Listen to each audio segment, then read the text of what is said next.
Bon dimanche, Guillaume, ça va bien? Ça va bien, toi? Mais oui, bienvenue au podcast Go Wild. Merci. Très, très contente de t'avoir sur le podcast. Dû au fait qu'on s'était parlé il y a de ça quelques mois, alors que tu t'apprêtais à sortir ton livre. Alors, je sais que ce livre était attendu et j'ai bien hâte moi-même de le lire.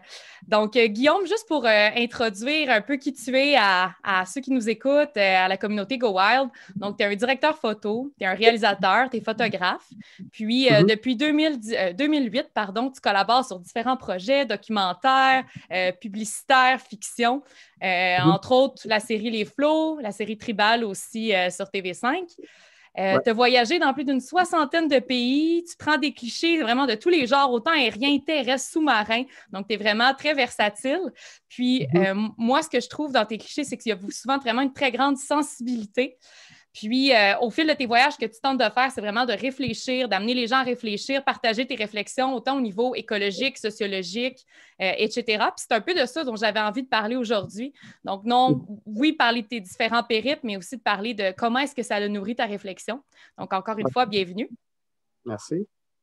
Alors, Guillaume, j'ai quand même fait un mini topo de qui tu es, mais j'aimerais ça te laisser un peu la parole s'il y a des éléments que tu veux rajouter. Alors, qui est Guillaume Baudouin? Ben, tu as bien fait ça, là, tu sais. Je pense que j'ai un background assez hétéroclite où je suis passé du sport à la photographie, au voyage, à tout ça, sans nécessairement avoir une réflexion au départ sur pourquoi et où le comment et où est-ce que je m'en allais avec ça. Je suivais un peu mes instincts, puis ça m'a amené où ce que je suis. Tout ça, évidemment, le fait que je me fais souvent poser la question, tu sais, comment te rendre à voyager et à faire de la photo en voyage. Souvent, les gens sont intéressés à faire ça comme métier ou comme quête. Mais moi, c'est un peu venu, tu sais, j'ai toujours été intéressé à découvrir puis à voyager, mais je pense que la passion pour le métier vient avant le voyage. Fait que c'est ce qui m'a mené à voyager, c'est le fait que je faisais de la photo et non le contraire, si on veut.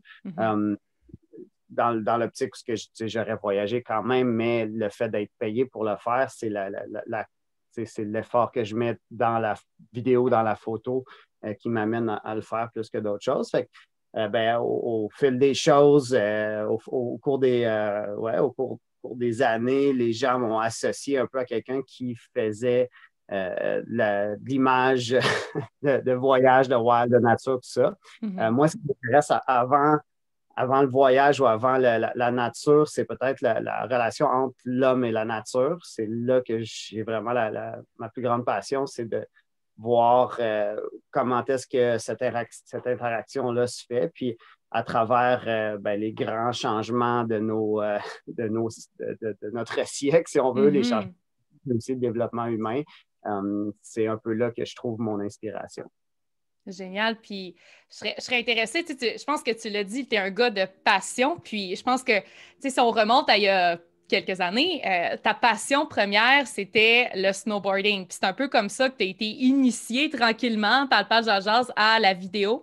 Peux-tu nous parler un petit peu de cette période-là de ta vie? Puis, comment tu en es arrivé à prendre pour la première fois une caméra puis à créer un projet avec ça? Ouais, ben, je suis un peu quelqu'un d'obsessif, tu sais. Puis quand j'embarque dans quelque chose, des fois, c'est un petit peu excessif. Quand j'étais jeune, je jouais au Lego, puis j'étais excessif dans mon jouage, dans ma construction Lego, si on veut. OK, on veut savoir, ça a été quoi tes plus gros projets de Lego, là? Écoute, je pourrais partir longtemps là-dedans, mais éventuellement, je suis tombé plus dans le snowboard, puis là, j'en ai développé une passion, puis ça prenait toute ma place. J'étais obsédé, je voyais tous les modules urbains en me promenant à Montréal en termes de modules de snowboard, si on veut. Éventuellement, j'ai dû me dire, OK, ben, il faut que j'arrête le snowboard, c'est rough un peu sur le corps. Je faisais quand même de la compétition à un bon niveau, surtout des trucs urbains. Fait que, dans tous les cas, c'est dur sur le corps. J'ai eu des accidents, j'ai fait des commotions, etc.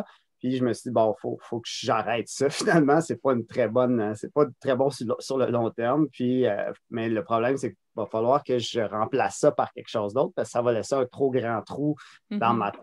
On voit souvent les athlètes ou les anciens athlètes vouloir revenir faire des comebacks parce que ça laisse un trou quand tu arrêtes de pratiquer un sport pour lequel tu étais tellement obsédé, puis tout est tourné autour de ça. Ben, du jour au lendemain, s'il n'y a plus ça, il y a comme un genre de vide qui se fait. Je savais que ça risquait d'arriver. Fait que là, je me suis cherché un peu j'essayais de trouver ça serait où ma prochaine obsession. Puis éventuellement, la photo, la vidéo est venue par elle-même boucher ce trou-là. Puis je me suis posé la question au départ, est-ce qu'on peut remplacer une obsession sportive par une obsession artistique? Puis j'y croyais plus ou moins, mais ça s'est fait tout seul. Puis du jour au lendemain, tout ce que je voyais en termes de modules urbains en me promenant dans la ville, ça devenait plus une scène cinéma ou photo, tu sais. Fait que là, j'ai compris.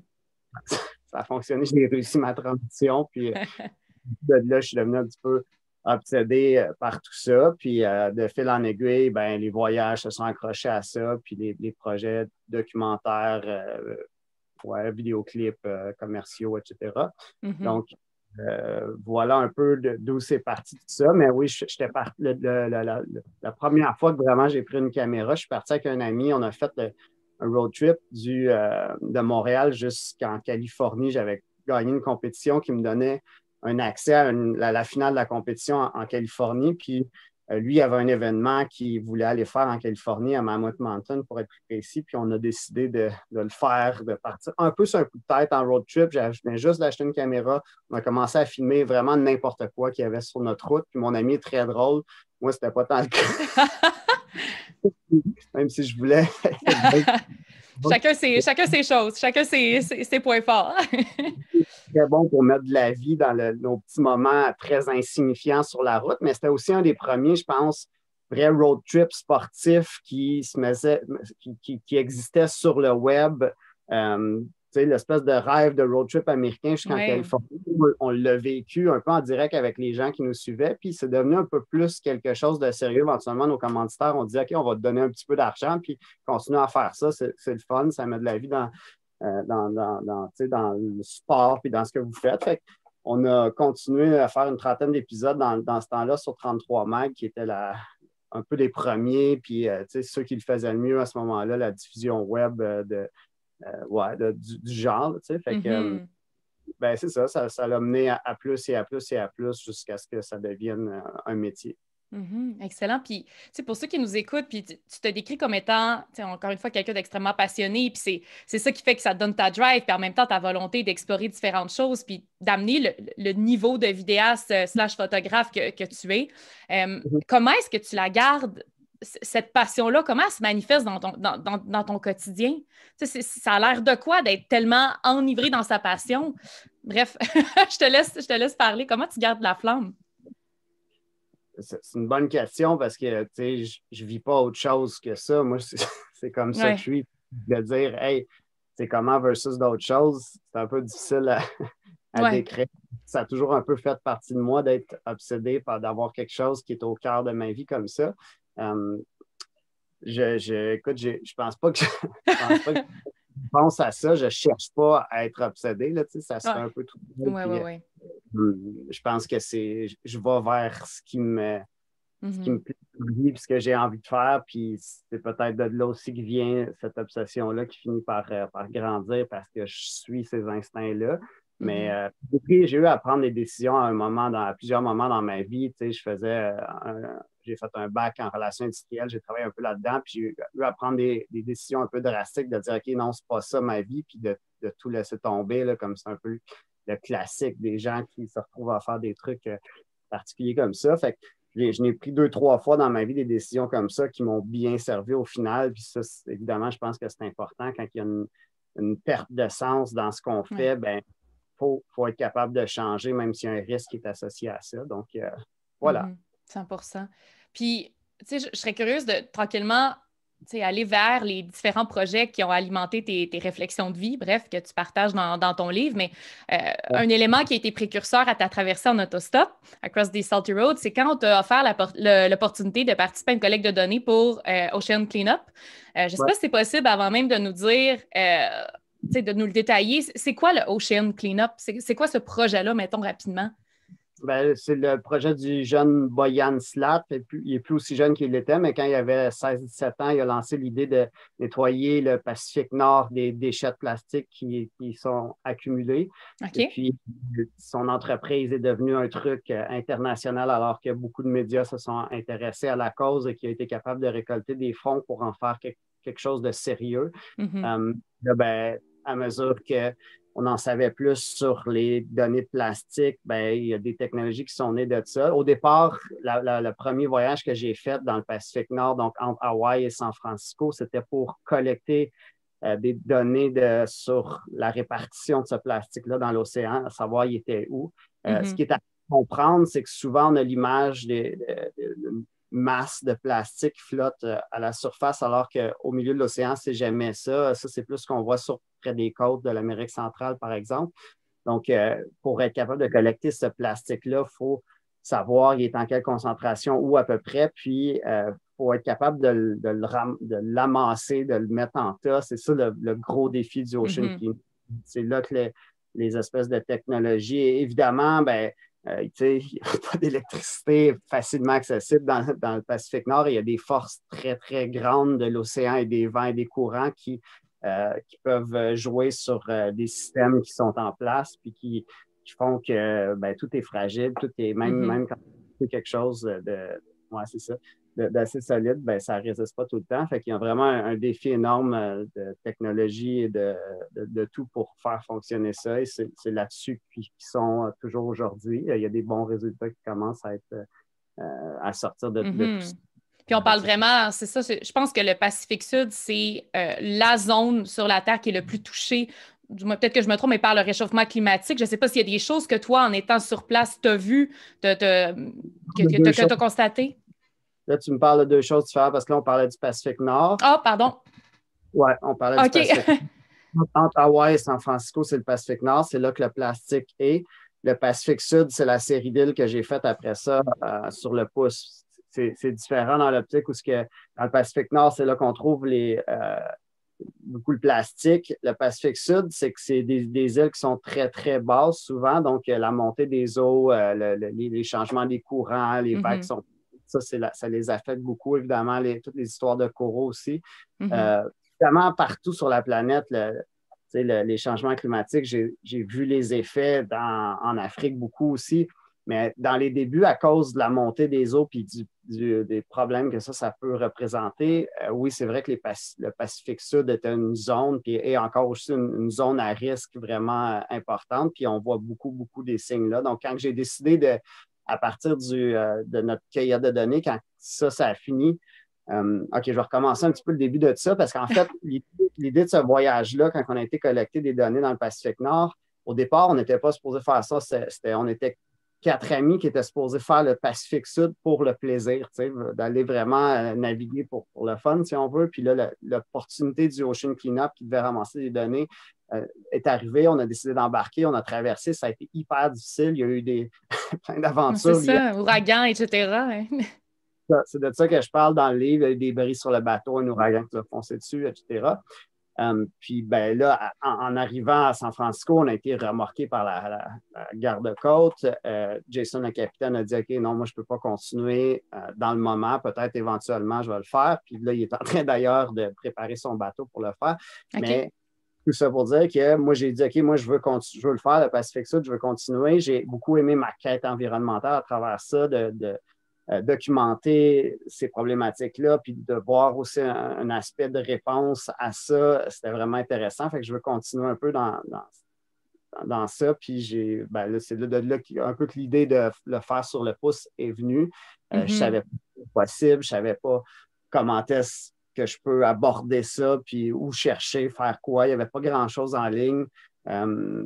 Mais j'avais comme la certitude que c'était pas si compliqué que ça. Donc, je me suis vraiment lancé directement sur le terrain. J'ai pris un billet d'avion pour aller au Panama, d'où beaucoup de bateaux partent. Il y a comme un moment de l'année là, où les bateaux qui veulent traverser le Pacifique Sud se lancent. Puis, à peu près fin mars, mars-avril, mettons.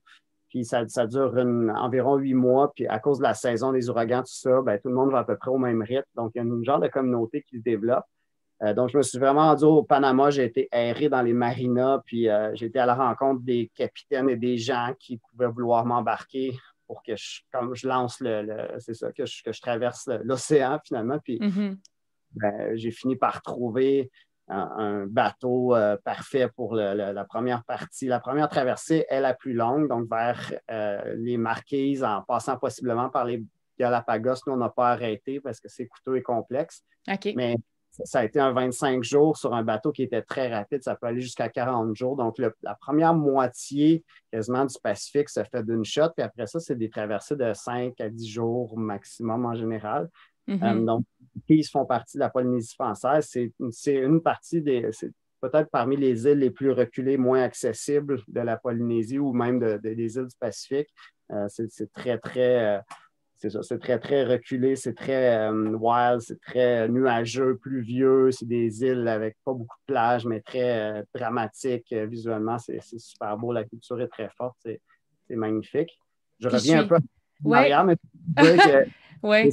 ça a fonctionné. J'ai été capable de trouver un bateau, puis ça a été parfait. Ça a été assez plus facile que j'aurais cru, mais quand même un bon défi. Puis c'est pour le Pacifique Sud. Mais je suis curieuse de savoir, est-ce que c'était facile? Parce que on le décrit comme de l'autostop, littéralement, en bateau, en voilier. Est-ce que c'était facile de l'orchestration d'aller d'un bateau à l'autre? Puis, une fois que tu étais, bon, Marquise, par exemple, trouver une autre personne pour t'embarquer pour aller à la prochaine destination. Ça avait l'air de quoi, cette logistique-là?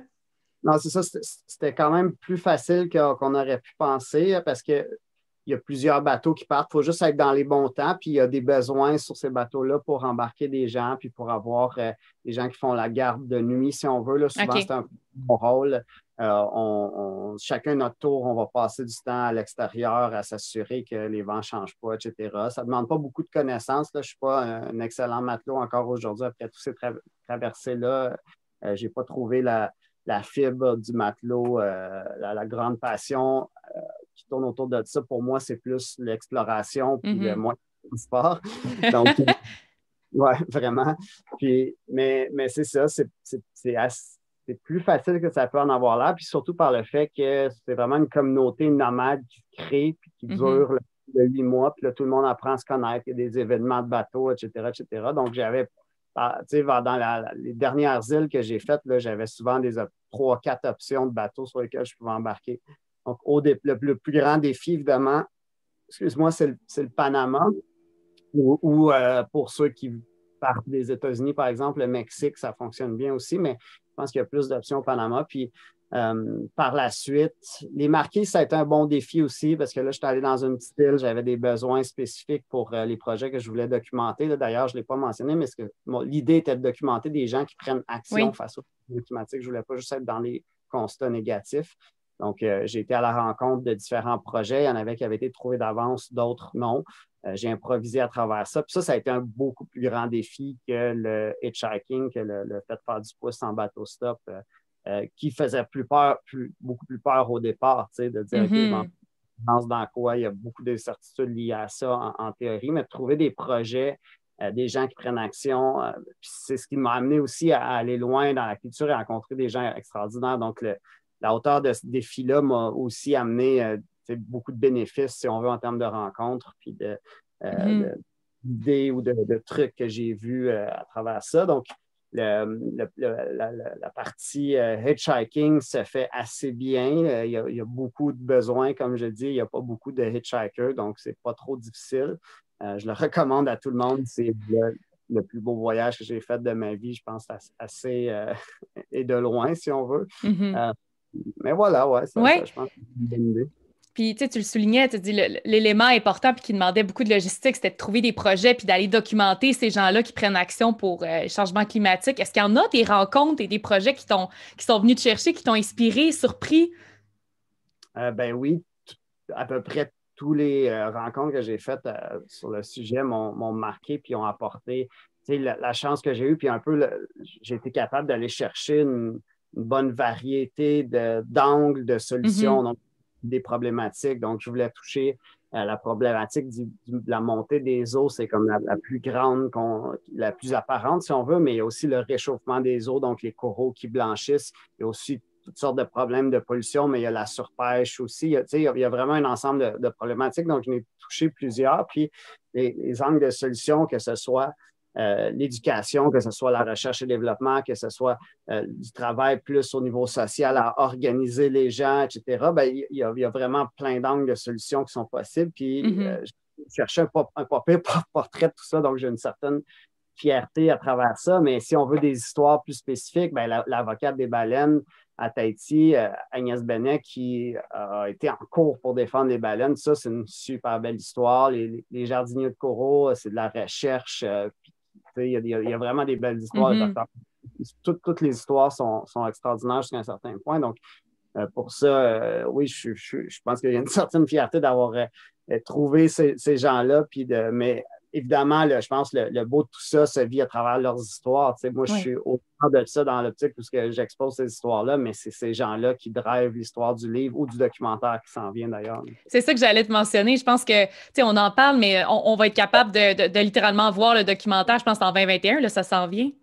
Oui, en mars ou quelque chose comme ça, à TV5. Donc, on est en train de finir là.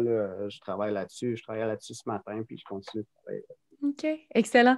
Puis j'ai envie d'attirer l'attention sur le Vanuatu, qui je pense a été, so far, pour toi, un endroit que tu adores, qui a été vraiment une belle découverte. Tu le décris comme étant un endroit où il n'y a jamais eu vraiment de guerre, de conflit. Je ne sais pas si tu veux élaborer un petit peu plus là-dessus. Pourquoi le Vanuatu est un peu ton endroit coup de cœur? Le Vanuatu. Bon, mon Dieu, excusez-moi, je l'ai merci. Vanuatu, merci. Oui, bien, tu sais, ouais, tu l'as dit toi-même. Je pense que ça explique en partie. Là, il y a les conflits qu'il y a eu là qui sont peut-être moins importants qu'ailleurs, où il ne semble pas y avoir eu de grandes guerres ou de gros problèmes liés au tourisme. Donc, les gens sont hyper accueillants, puis sont d'une gentillesse extraordinaire. Puis encore une fois, pour moi, ça, c'est souvent l'aspect numéro un qui va faire que j'aime un endroit. C'est magnifique et c'est très, très reculé, donc c'est moins touristique. Donc, ça, c'est quand même souvent, ça va ensemble aussi quand il y a trop de tourisme. À un certain moment, la relation avec les gens locaux devient une relation plus commerciale. Donc, j'ai moins senti ça, évidemment, au Vanuatu. Puis, les îles sont encore à découvrir dans plusieurs endroits. Les touristes vont aller aux mêmes endroits souvent. Puis, non, c'est ça. C'est un mélange d'anglais puis de français aussi. Il y a eu comme les Anglais et les Français se sont installés à un moment. Puis là, finalement, ils ont dit, OK, tout est beau, tout le monde va parler la langue qu'il veut, puis il n'y aura pas de conflit à ce niveau-là. Donc, ça, j'imagine que ça l'a aidé aussi. C'est assez particulier. Donc, dans une même famille, des fois, évidemment, il y a une langue locale qui est partagée par tout le monde, mais il y a la moitié des enfants qui parlent anglais, l'autre moitié des enfants qui parlent français parce qu'ils ont été à l'école de l'autre village, puis de l'autre village parce qu'il n'y avait plus de place. Puis c'est très, très commun, puis c'est beau à voir, mais ce que j'ai aimé particulièrement sur l'île de Tanna, c'est la relation entre les gens et surtout les enfants et la nature. Tu sais, je n'ai vu beaucoup là, des endroits où les enfants sont heureux de vivre dans la nature, mais là, c'était comme fois deux. Tu sais, c'était vraiment extraordinaire la relation des jeunes qui vivaient comme partout en liberté à travers les palmiers, puis la mer, puis dans la jungle, puis c'était d'une beauté extraordinaire. Ça m'a beaucoup touché. Puis c'était triste de sentir que, si on veut, les premiers qui sont touchés par les changements climatiques, donc eux, ils vivent déjà quand même des problématiques importantes avec l'instabilité du climat, puis la montée des eaux, etc. C'est les derniers à en être responsables. Donc, ça m'a poussé, ça m'a marqué à ce moment-là, puis ça a été un moment fort de la traversée qui m'a poussé à faire des changements. Ben, c'est drôle parce que j'avais justement mis une citation qui m'avait touchée. Tu avais dit « Partout où je suis allée, les gens sont conscients que le climat est en train de changer, même les chefs de tribus qui vivent au fin et fond du Vanuatu, coupés du monde, qui sont jamais à l'école, mais qui savent qu'il y a quelque chose qui est en train de se passer. » Fait que ça vient un peu dans l'optique de ce que tu viens de dire. Puis...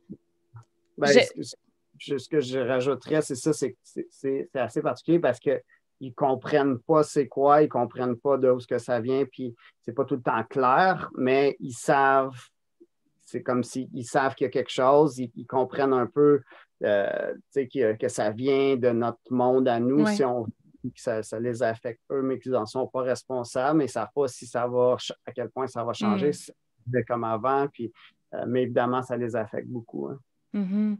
Puis, j'aimerais ça tranquillement migrer vers un autre des super projets sur lesquels tu as travaillé, qui est l'émission Tribal, où tu l'abordes dans ton livre, mais tu parles plus de questions comme, par exemple, le nomadisme, puis la quête de sens. Puis, je serais curieuse de t'entendre justement sur le nomadisme, à quel point ça a amené une réflexion en toi sur cette façon de vivre, dans le fond. Autant au niveau de la possession individuelle, du moment présent. Fait en tout cas, je te laisse nous amener dans ta réflexion. Ouais, on peut aller, on peut aller profond. dans plein de directions. On a tendance dans nos sociétés nord-américaines westernized, si on veut, à considérer notre mode de vie comme le standard. Mais si on regarde dans l'histoire de l'humanité sur une période de temps, le nomadisme a été beaucoup plus présent que la sédentarisation. Fait la réflexion qui vient avec ça, c'est un peu ce qu'on a observé avec Guillaume Dulude en visitant toutes ces communautés-là.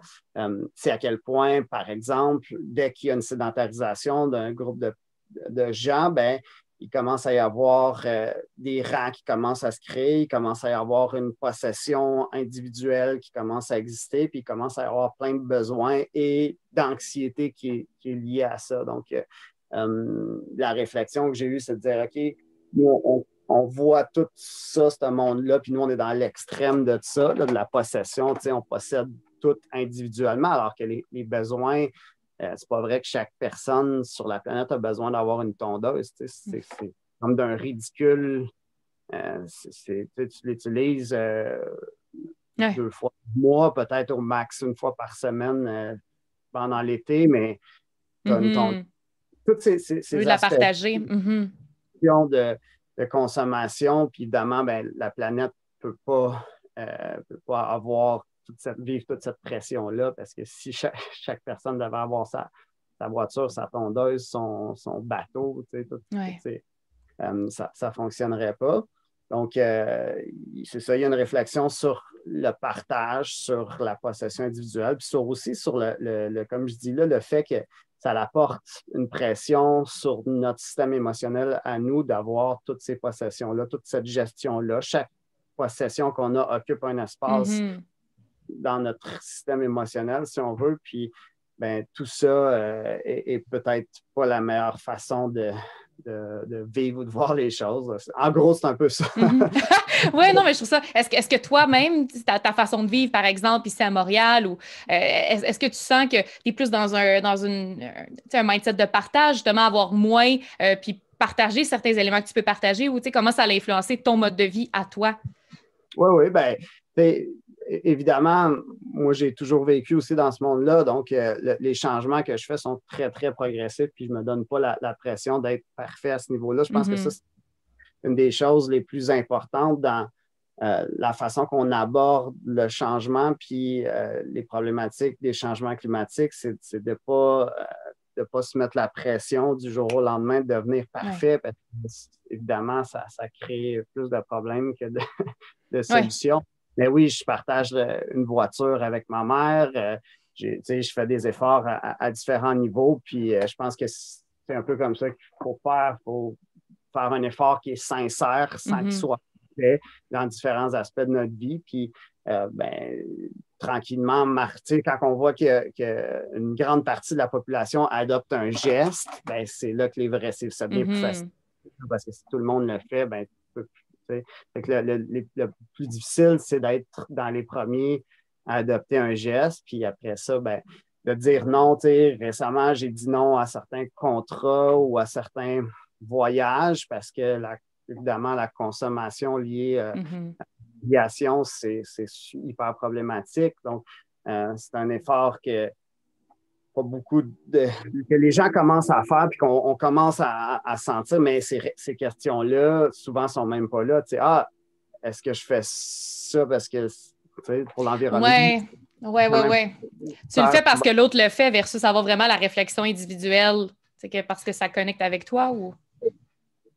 Ben, non, mais dans le sens que la question n'existe même pas en général de dire, OK. hey, je ne vais pas aller faire ce voyage-là parce que c'est purement pour un besoin qui est de divertissement ou de. Puis ça mène à de la pollution finalement qui n'est peut-être pas utile. Puis moi, je voyage beaucoup, fait que je ne suis pas la bonne personne à mettre en exemple pour ça, mais j'ai refusé des voyages pour des motifs purement environnementaux. Mm-hmm. Je sentais que, ben, surtout quand c'est pas pour mon travail, si on veut. Mm-hmm. Mais je me souviens que la dernière fois qu'on s'était parlé, on avait souligné ce point-là de voyager, mais avec un but derrière, avec une certaine volonté de découvrir un sens à quelque chose, et non pas seulement de le faire par pur plaisir ou du moins d'aller chercher quelque chose, c'est ça, de donner un sens, sans vouloir dire que quelque chose est bien, quelque chose est mal, mais qu'est-ce que tu aurais peut-être à rajouter là-dessus? Toi, je le sais que dans les dernières années, c'est quelque chose qui est devenu important pour toi, de faire quelque chose parce que ça a un sens profond pour toi, d'aller à l'étranger pour aller chercher des réponses. Ou... Je pense que tu as mis le doigt un peu dessus. C'est tout peut-être lié à la quête de sens. Ouais. De regarder comment est-ce qu'on fait nos choix. Puis si, par exemple, de partir en voyage, c'est au cœur de ma vie pour telle ou telle raison, puis c'est un besoin qui était tellement ancré dans le corps de mes besoins vitaux, puis tout ça, ben, il y a un sens qui est derrière ça. Souvent, on y va un peu dans le léger, si on veut, quand on voyage, puis c'est juste pour se changer un peu les idées, Ouais. puis c'est un peu là, je pense que des fois, il y a peut-être une réflexion qui peut devoir se faire, qui n'est pas tout le temps faite. Mais oui, vraiment, je pense que la quête de sens en voyage, c'est vraiment un privilège. Là. C'est quoi? C'est 5%, même pas, des gens sur la planète qui voyagent. C'est un énorme privilège. Là. C'est vraiment quelque chose qui est unique de pouvoir voyager. Donc, de le faire sans y attacher un sens profond alors qu'il y a des coûts environnementaux tellement énormes à ça, ben, c'est là que peut-être qu'il y a une question qui doit être réfléchie. Puis c'est un peu ça ma façon de voir les choses. C'est la même chose dans plein d'aspects de nos vies, de questionner un peu le sens. Je pense que c'est important de pourquoi on fait les choses. Puis Guillaume Dulude est beaucoup là-dedans aussi. La quête du sens, pour lui, c'est une façon... c'est une thérapie jusqu'à un certain point. C'est très souvent son approche pour dire aux gens, hey, si vous voulez aller mieux, attachez du sens à ce que vous faites, trouvez que ce qui vous touche profondément fasse partie de vos vies à tous les jours. Fait que c'est un peu son approche. Ben, je pense que ça peut s'appliquer dans beaucoup d'aspects de nos vies, puis dans le voyage, entre autres. 100%. 100%. Puis, tu sais, ça nous amène tranquillement vers les questions en rafale, mais juste avant, j'aime ça poser la question. Mettons qu'on parle Guillaume qui faisait du snowboard puis qui prend sa caméra un peu pour la première fois puis qui documente versus le Guillaume d'aujourd'hui. Tu sais, c'est quoi un peu les... Tu sais, en quoi est-ce qu'il est pas mal plus différent? Ça serait quoi, mettons... Comment est-ce que ça t'as évolué? Comment t'as changé? Ah, ben... C'était très ludique au départ, tu sais. Je veux dire, on le faisait vraiment, vraiment. C'est la quête de sens dont on vient de parler. Je pense que la grosse différence, puis de dire, OK, il y a une raison, il y a une responsabilité dans la vie. La responsabilité est un bon choix de mots. Je pense qu'il y a une prise de responsabilité avec le temps sur pourquoi, comment on fait les choses. Puis c'est la même chose aussi avec mon art, si on veut, avec la photo, la vidéo. Ben, j'essaie de faire des choses qui ne sont pas trop vite faites, puis d'y attacher, qu'il y a un sens de ça. Puis des fois, j'ai tendance, je trouve qu'il y a beaucoup maintenant la façon que c'est consommé, notamment, entre autres sur Instagram, les choses sont faites juste pour les faire. La photo est faite super vite, c'est très, très... OK, voici un bel endroit avec une belle personne, that's it, puis on passe à la prochaine, puis ça roule comme ça sur Instagram dans le feed. C'est que des belles affaires, puis c'est peut-être un peu vide de sens des fois. Fait que je pense que si j'ai une critique, ben, de mon côté, vraiment, là, le gros changement dans ma vie depuis ce moment-là, c'est la quête de sens.